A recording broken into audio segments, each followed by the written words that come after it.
All right. As a psychiatrist, I use intuition all the time in my practice, and part of that is teaching people to interpret their dreams. Dreams are incredibly wise intuitively, and we have so many common dreams. Have you ever dreamed that you were naked in front of a crowd and you felt exposed? Or you had a dream that you were going down a hill and you were pumping the brake and you couldn't stop and you were out of control?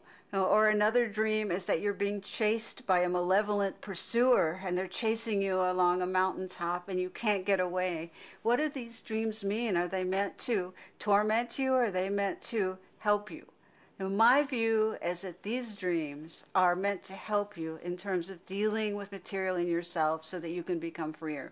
It's one thing to say, I had a nightmare and I was upset by it and thank God this is only a dream. It's another thing to say, okay, I had this nightmare and I've been chased by this dark man in a dark mask, to be able to turn around and say, who is this man? To look back in your life and say, who is this man? Is this my father? Is this my uncle? Is this a teacher? Who is this? So that you can stop running from it. That's the purpose of dreams, in order to use them as intuitive prompts so that you're not running away from yourself all the time and leading a life that's driven by fear. If you have a dream that you're naked in front of a group, what that's saying to you is that you feel exposed somewhere in your life and you need to learn to set some good boundaries so you don't feel so dangerously exposed. So if you begin to look at dreams in this way, you can free yourself from the fears that motivate the dreams. And this is one of the most powerful things that you can do. And even if you've never remembered dreams before in your life, you could begin now just by wanting to do so. Well, have you ever had a dream and you woke up in the middle of the night and it was the most revelatory dream, but then you were sure you were going to remember it, but then when you woke up in the morning, the next morning, it was just gone, poof?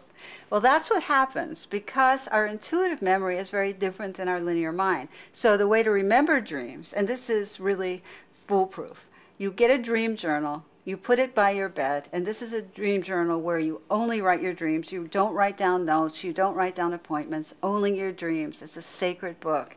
And you put a pen there, and there are these dream pens that shine lights on the page so you don't have to hassle to wake up to write down your dream. So you keep the pen, you keep the journal, and then before you go to sleep at night, you ask a question. Whatever you need an answer. What can I do about this relationship that doesn't seem to be working? What can I do about getting this job that I want so much and it's falling through all the time? And what can I do to communicate better with my mother? Whatever you want, you ask the question, but you only ask one question. That's key, because if you ask more than one, and I know everybody has a million questions that they want to ask, is that it will all get muddled.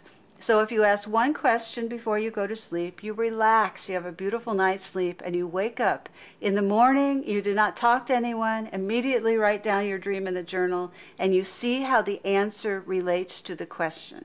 And by training yourself to do this every night for a week, you will get answers that have eluded you for years if you use this dream technique.